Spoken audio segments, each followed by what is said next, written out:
ასახავს თუ არა სტატისტიკა არსებულ რეალობას და რა სიზუსტით. ეს შეკითხვა ოფიციალური მონაცემების მიმართ ხშირად ისმის. თემით დაინტერესებული ადამიანები ხან ქვეყნის ეკონომიკური ზრდის მაჩვენებელს აყენებენ ეჭქვეშ, ხან სიღარიბის შემცირების ტემპებს მიიჩნევენ არარეალურად და ხანაც პრეტენზია მოსახლეობის ოფიციალურ რიცხოვნობასთან დაკავშირებით აქვთ. ყველაზე დიდ აღშფოთებას კი საქმეში ჩაუხედავ ადამიანებშიც კი საქართველოში ხელფასის საშუალო მაჩვენებელი იწვევს. როცა საქსტატი გეუბნება, რომ პირველ კვარტალში საშუალო ხელფასმა 2170 ლარს მიაღწია და შენ სწორედ ამ პერიოდში ბარათზე ყოველთვიურად სულ ცოტა ორჯერ ნაკლები გერიცხებოდა.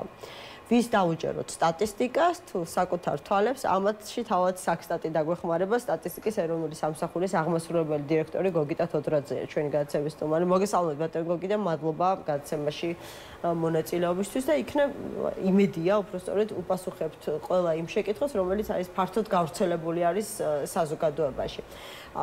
ყველაზე ყბადაღებული ნამდვილად საშუალო ხელფასის თემა არის, მაგრამ ვიდრე საშუალო ხელფასს შევეხებოდე, მოსახლეობის საყოველთაო აღწერის მაჩვენებლებს მინდა აუცილებლად შევეხო, იმიტომ რომ ეკონომისტების, ეკონომიკური ექსპერტების მხრიდანაც კი წამოვიდა ძალიან ბევრი შეკითხვა, რომ რა მოხდა, რატომ გაიზარდა საქართველოს მოსახლეობა ბოლო აღწერის შესაბამისად დაახლოებით 200,000 ადამიანით და ვის ხარჯზე არიან თუ არა ეს საქართველოში მყოფი უცხო ქვეყნის მოქალაქეები.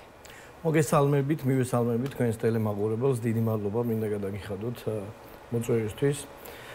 ზოგადად თუ რატომ და ვის ხარჯზე გაიზარდა მოქალაქეების მიხედვით სტატისტიკას როცა გამოვაქვეყნებ ზუსტად დაახლოებით 11 თვეში, ეს იქნება ძალიან კარგი შესაძლებლობა ანალიზის თვალსაზრისით, მაგრამ მოხმარებელთა გარკვეული კატეგორია შედარებას აკეთებს ბუნებრივია მიმდინარე დემოგრაფიულ აღრიცხვასთან, ხო, რომელიც ყოველწლიურად ჩვენს მიერ ქვეყნდება და ხელმისაწვდომია ვებგვერდზე.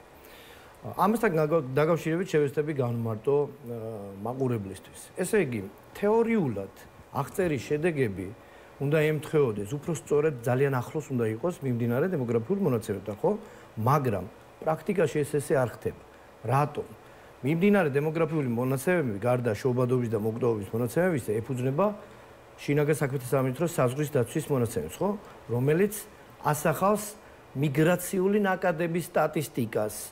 თუმცა ის არ არის ყოვლის მომცველი და ვერ უზრუნველყოფს ქვეყანაში მუდმივად მცხოვრები მოსახლეობის სტატისტიკის დახასიათებას. ხო, ეს არის ნაკადები, მიგრაციული ნაკადები. მაგრამ აქვე გასათვალისწინებელია ერთი მნიშვნელოვანი მეთოდოლოგიური ნიუანსი. როდესაც ჩვენ მიმდინარე დემოგრაფიულ სტატისტიკაზე ვსაუბრობთ, საზღვრის კვეთის მონაცემებზე, აქ 6 თვიანი კრიტერიუმი გამოიყენება, ხოლო აღწერისას გამოიყენება 12 თვიანი კრიტერიუმი. რას გულისხმობ? ესე იგი, იმიგრანტად მიმდინარე დემოგრაფიული სტატისტიკისას მიიჩნევა პირი, რომელიც გასული 12 თვის მანძილზე, გასული 1 წლის მანძილზე მინიმუმ 6 თვე და მეტი ხანი ცხოვრობდა მოცემულ ტერიტორიაზე. ხოლო აღწერისას იმიგრანტად და შესაბამისად მუდმივ მოსახლედ ჩათვლის კრიტერიუმი გახლავთ 12 თვიანი კრიტერიუმი. რატომ არ ვიყენებთ მიმდინარე დემოგრაფიული სტატისტიკისას 12 თვიან კრიტერიუმს? იმიტომ რომ მაშინ მიმდინარე სტატისტიკას ვერ ვაწარმოებთ. ჩვენ რომ 12 თვიან კრიტერიუმზე გადავიდეთ, ჯერ ერთი ეს ძალიან გაახანგძლივებს მონაცემების გამოქვეყნების პერიოდს და აი მაგალითად გეტყვით 2024 წლის მოსახლეობის რიცხოვნობა ხელმისაწვდომი იქნება 2 წელიწადში 2026 წელს და გარდა ამისა ქვეყნების საერთაშორისო პრაქტიკაც ამას გვიჩვენებს რომ ქვეყნები რომლებიც მიგრაციულ ნაკადებს საზღვრის კვეთის მონაცემებით აღრიცხავს სწორედ აკეთებს სწორედ ამ კრიტერიუმით ხელმძღვანელობს 6 თვიანი კრიტერიუმით.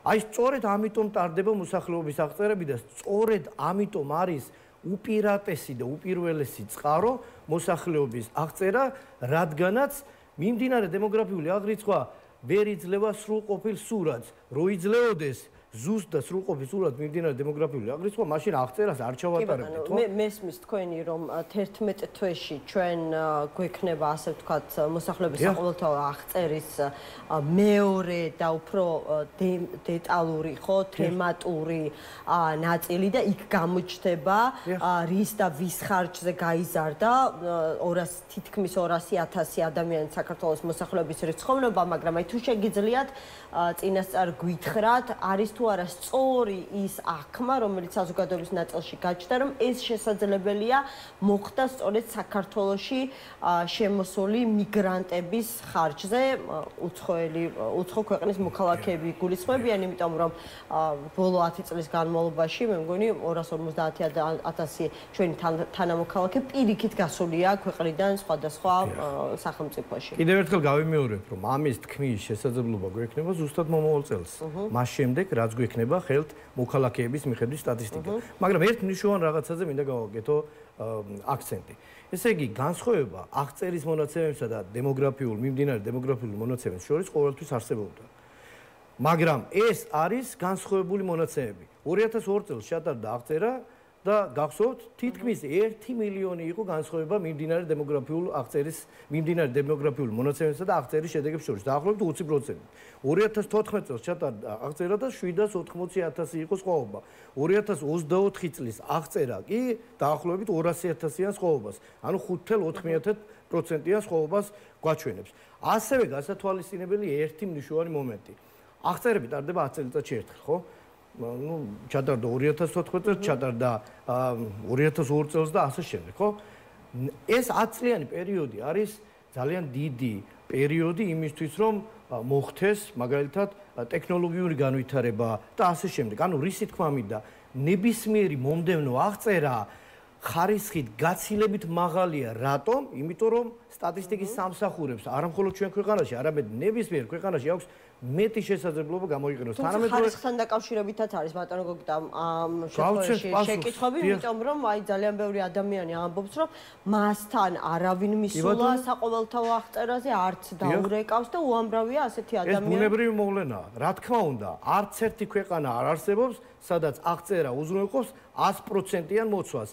ანუ აღწერა არ ნიშნავს მხოლოდ ინფორმაციის შეგროვებას პირისპირ მეთოდით.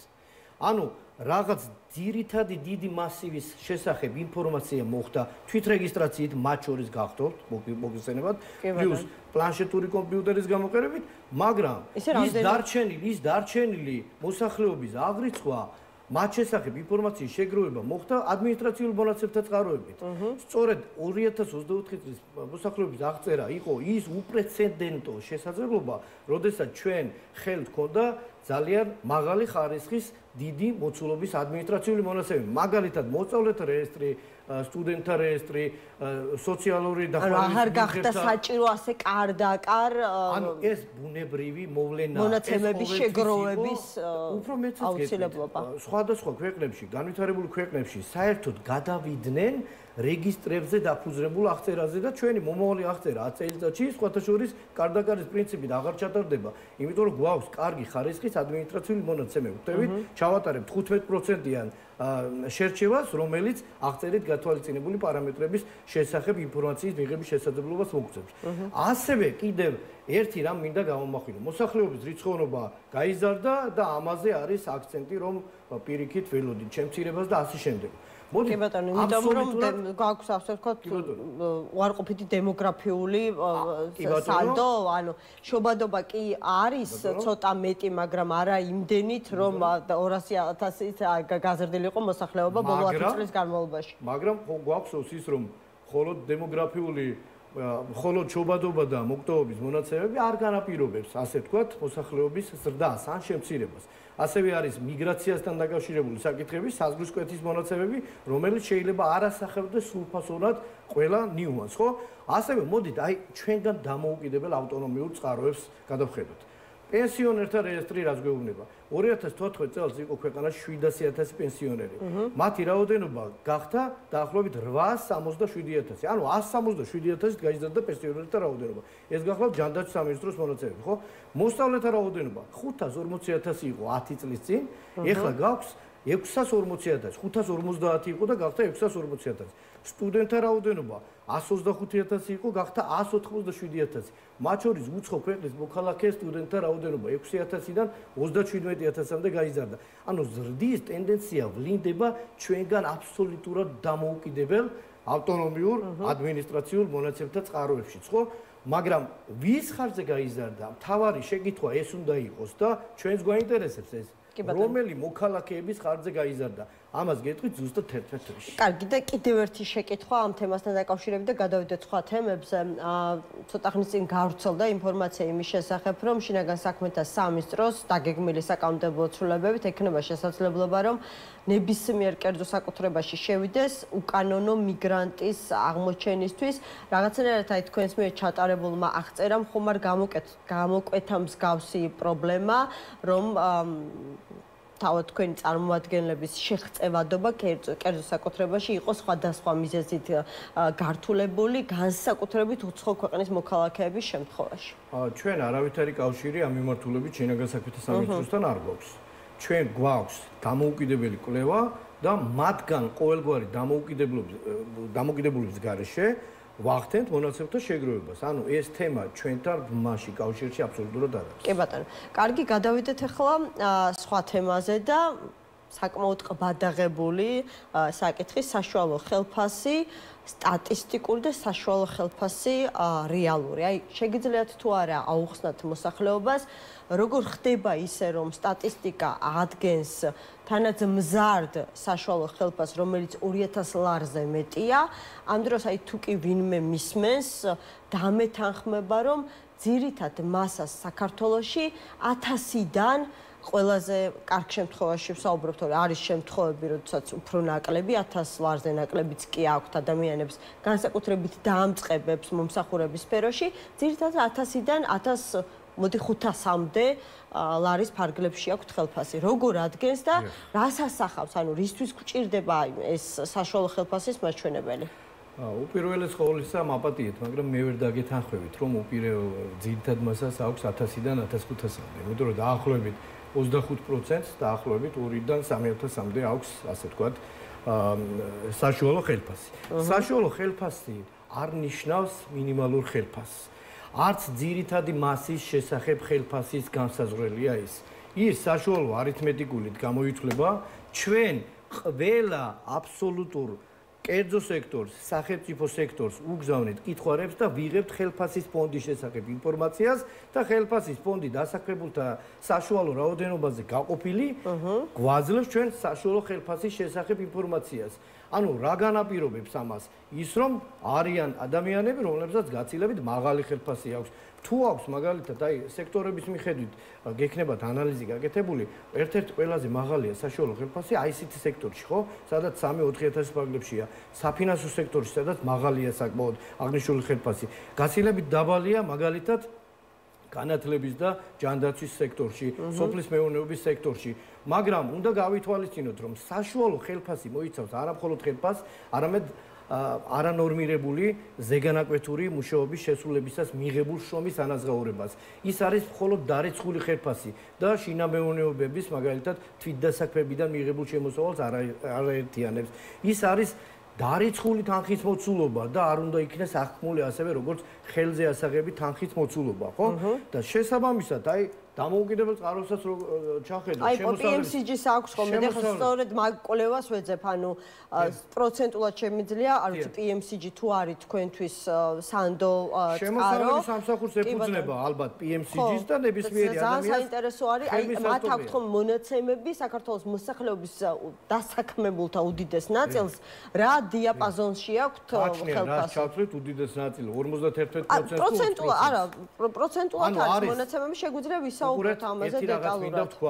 საშუალო ხელფასი მოიცავს როგორც მინიმალური ხელფასის მქონე ადამიანებს, ისე მაქსიმალური ხელფასის მქონე ადამიანებს. ასეთ მნიშვნელობას განაპირობებს სწორედ მაღალი ხელფასის მქონე ადამიანების სტატისტიკა. მაგრამ გინდათ სიღრმისეული ანალიზი 140,000-ზე მეტი ადამიანი PMCG-ის კვლევის თანახმად 600 ლარზე ნაკლებ ხელფას იღებს საქართველოში. ეს ალბათ შემოსავლების სამსახურის მონაცემებია. PMCG არ არის აქ დამოუკიდებელი წყარო ამ შემთხვევაში. ეს იქნება შემოსავლების სამსახურის მქონე შემოსავლების სამსახურის მიღებული ინფორმაცია, მაგრამ რამდენი ადამიანი იღებს სულ 1 მილიონზე მეტი ადამიანი. მათ შორის 140,000 იღებს ამდენს, ხო? კი ბატონო, ვიღაცაებს შეიძლება 200 ლარის ჰქონდეს, მაგრამ ვიღაცაებს აქ 2,000, 20,000 და 50,000-იც. არიან ადამიანები, რამდენიმე ასეული ადამიანი, რომელსაც რა თქმა უნდა, ანუ საშუალო ხელფასი ჩვენ არ ახდენს ამის დიფერენციაციას. თუ ჩვენ გვინდა სხვა ცენტრალური ტენდენციის საზომიც გამოვიყენოთ, მაგალითად მედიანური ხელფასი, მაშინ ის უკიდურეს წევრებს დაბალი და მაღალი მნიშვნელობის მქონე დასაქმებულებს გამორიცხავს და მედიანური ხელფასი არის მაგალითად გაცილებით ნაკლები, რამდენიმე ასეული ლარით ნაკლები. არის ასევე მოდალური ხელფასი, ჯერ ჩვენ არ ვაწარმოებთ ამას, მაგრამ მოდალური ხელფასი, ანუ ყველაზე გავრცელებული. მესმის ეს ტერმინები რომ არ იყოს ხალხისთვის დამაბნეველი, როდესაც იგებენ რომ აი სტატისტიკის სამსახურმა დაადგინა ქვეყანაში საშუალო ხელფასი 2170 ლარი და რაღაცა თეთრები, ანუ შეგვიძლია უნდა გაიგონ თუ არა პირდაპირ ისე რომ ყველა საშუალო სტატისტიკურ ქართველს დასაქმებელს უნდა კონდეს სწორედ ამ დიაპაზონში ხელფასი. არასწორი ინტერპრეტაცია შეიძლება იყოს. ანუ ეს ნიშნავს იმას, ეს არის საშუალო მაჩვენებელი. ვიღაცას აქვს დაბალი ხელფასი, ვიღაცას აქვს მაღალი ხელფასი, ხელფასის ფონდი გაყოფილი ერთ დასაქმებულზე, ანუ დასაქმებულთა რაოდენობაზე, ანუ საშუალოდ ერთ ადამიანს აქვს ამდენი. ვიღაცას რომ დაერიცხება 500 ლარი, ეს არ ნიშნავს იმას, რომ მას უნდა კონდეს აუცილებლად საშუალო ხელფასზე მაღალი. მაგრამ ვიღაცას გაცილებით 10-ჯერ და 20-ჯერ მეტი ხელფასი შეიძლება კონდეს, ხომ ეთანხმებით ამაში? რა თქმა უნდა, ხო. მე ვიცი როგორი ანგარიშაა, მაგრამ მინდოდა რომ თქვენი საშუალებით კიდევ ერთხელ აგვეხსნა მოსახლეობისთვის, იმიტომ რომ რაღაცნაირად ეს იწვევს ხოლმე მათ უკმაყოფილებას და გულისწყრობას და ბოლოს ეკონომიკური ზრდის მაჩვენებელი, რომელიც მაისში 7.9%-ით არის გაზრდილი. თავად ეკონომიკური ექსპერტებიც ამბობენ, რომ ეს არის რაღაცა ეკონომიკის ვირტუალური ზრდა, რომელიც კონკრეტულ მონაცემებს არ ეფუძნება, იმიტომ რომ ჩვენს ქვეყანაში რეალობაც სხვაგვარი არის, გულისხმობ პოლიტიკურ კრიზისს, არასტაბილურ ვითარებას, სხვა თანაბარ, ასე ვთქვათ, პერიოდებთან შედარებით და ზოგადად ბიზნესის მოლოდინებიც და აღქმებიც არის საკმაოდ ნეგატიური.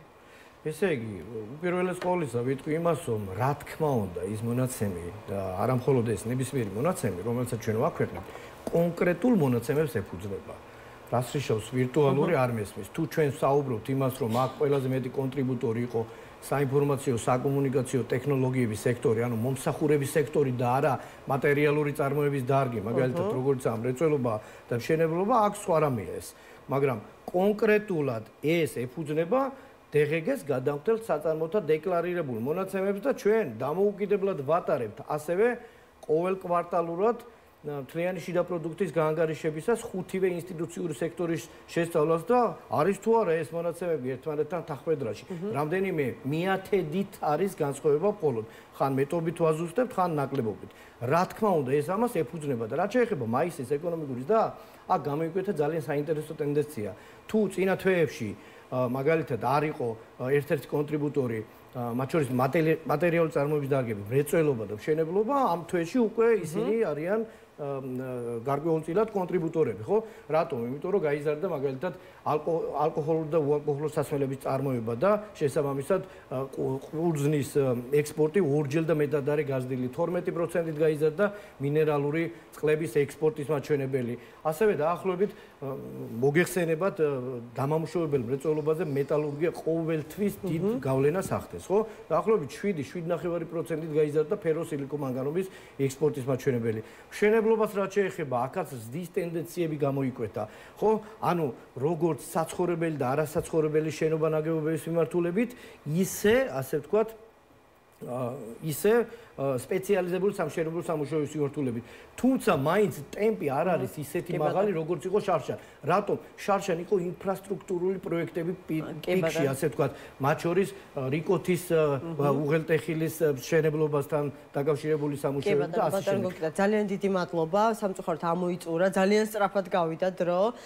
იმედია ძირითად საკითხებზე მოსახლეობის და მაყურებლის ინტერესის დაკმაყოფილება შევძელით. გოგიტა თოდრაძეს ძალიან დიდი მადლობა, სტატისტიკის ეროვნული სამსახურის აღმასრულებელი დირექტორი იყო ჩვენთან ერთად.